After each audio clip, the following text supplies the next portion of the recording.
Hello friends, welcome back to channel. So आज का हमारा टॉपिक है difference between direct and indirect taxes. Direct taxes क्या होते हैं, उनके मेरिट्स क्या हैं, उनके डीमेरिट्स क्या हैं। देन इनडायरेक्ट टैक्सेस क्या होते हैं, इनडायरेक्ट टैक्सेस के मेरिट्स क्या हैं, डीमेरिट्स क्या हैं। ये सब टॉपिक्स हम ऑलरेडी डिस्कस कर चुके हैं। अगर आपको इनसे रिलेटेड वीडियो देखना है तो आप जीएसटी नाम की प्लेलिस्ट को विजिट कर सकते हैं। वहाँ पर आपको ये सारी वीडियोस अवेलेबल हैं। ठीक है, तो स्टार्ट करते हैं।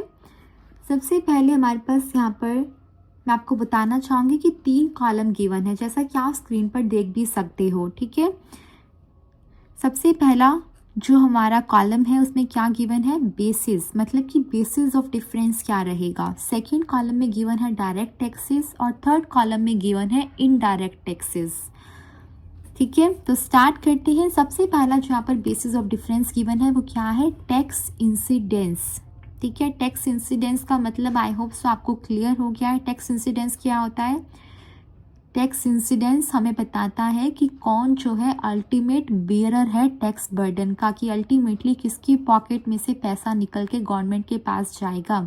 ठीक है, तो वो हमें टैक्स इंसिडेंस बताता है। और टैक्स इम्पैक्ट दूसरा कॉन्सेप्ट है। टैक्स इम्पैक्ट क्या बताता है कि इमीडिएट इफेक्ट क्या होगा टैक्स का आफ्टर द इम्पोजिशन। तो डायरेक्ट टैक्सेस वो टैक्सेस होते हैं जहां पर टैक्स इम्पैक्ट और टैक्स इंसिडेंस दोनों सेम पर्सन को इम्पैक्ट करते हैं। और इनडायरेक्ट टैक्सेस वो होते हैं जहां पर इंसिडेंट जो है टैक्स का वो अल्टीमेट कंज्यूमर को अफेक्ट करता है, और जो इम्पैक्ट है वो किसको अफेक्ट करता है, जो लीगली रिस्पॉन्सिबल है for the payment of taxes. Indirect taxes में टोटल 3 पार्टीज होती हैं, एक गवर्नमेंट, एक टैक्स पेयर और एक इंटरमीडियरी। ये इंटरमीडियरी या तो प्रोड्यूसर होता है गुड्स का या फिर सर्विस प्रोवाइडर होता है। ठीक है, तो यहाँ पर जो इंसिडेंट है टैक्स का वो अफेक्ट करता है अल्टीमेट कंज्यूमर को। ठीक है, कि इसकी जेब में से पैसा निकल कर जाता है।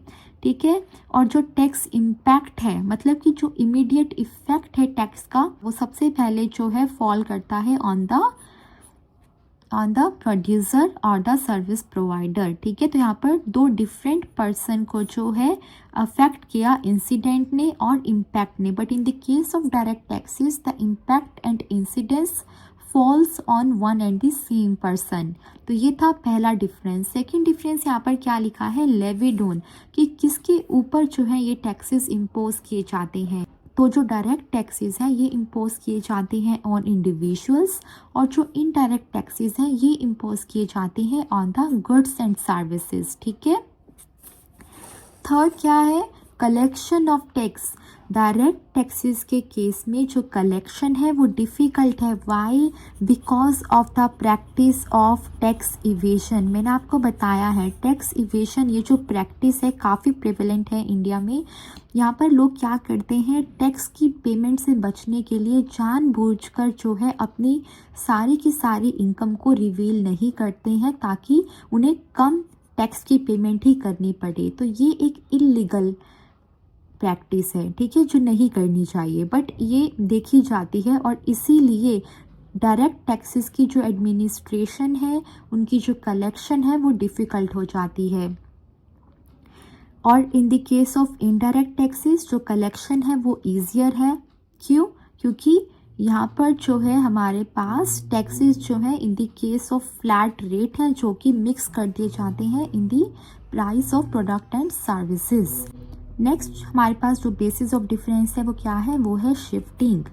There is no shifting of burden in the case of direct taxes. जो बर्डन है टैक्स की पेमेंट का वो शिफ्ट नहीं किया जा सकता।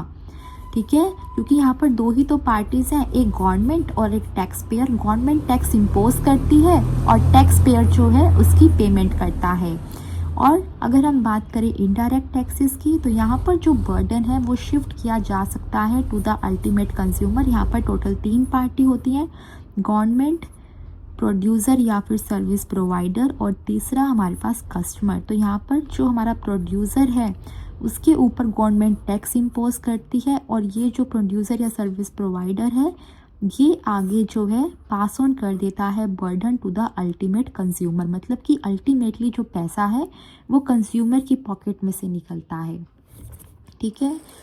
नेक्स्ट बेसिस ऑफ डिफरेंस है एग्जाम्पल। एग्जाम्पल में यहाँ पर सबसे बड़ा एग्जाम्पल है इनकम टैक्स। ठीक है। Wealth tax, water tax, electricity tax, ये सब एग्जाम्पल हैं डायरेक्ट टैक्सेस के। वही अगर हम बात करें इनडायरेक्ट टैक्सेस की तो sales tax, custom duty, excise duty, service tax, VAT, ये सब एग्जाम्पल हैं इनडायरेक्ट टैक्सेस के। बट अगर हम आज के टाइम की बात करें तो जीएसटी ने बहुत से इनडायरेक्ट टैक्सेस को रिप्लेस कर दिया है। अब वन नेशन वन टैक्स का जो कॉन्सेप्ट है वो चल रहा है। ठीक है।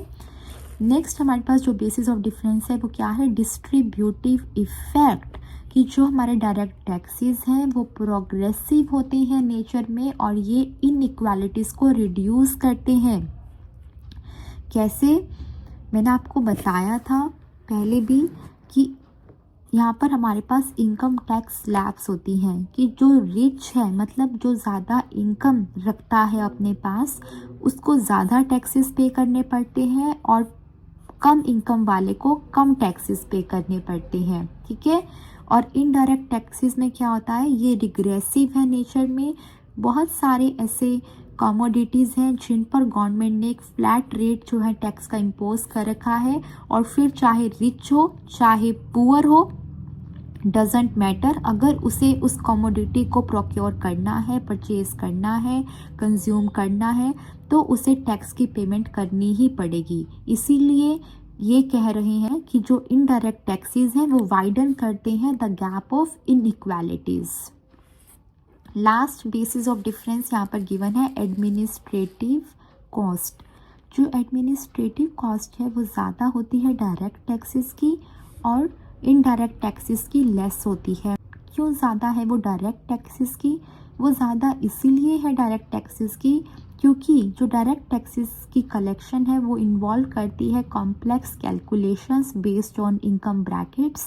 मैंने आपको बताया ना कि यहाँ पर हमारे पास इनकम ब्रैकेट्स होती हैं कि ये डिफाइंड रहता है कि कितनी जो है इनकम वाले लोग को जो है कितना टैक्स रेट देना है, फिर कितनी इनकम वाले को कितना देना है। जैसे मान लीजिए 0 to 5 लाख वाले को कोई टैक्स नहीं देना, फिर जिसकी 5 लाख से 10 लाख है उसके ऊपर 5% टैक्स एप्लीकेबल है।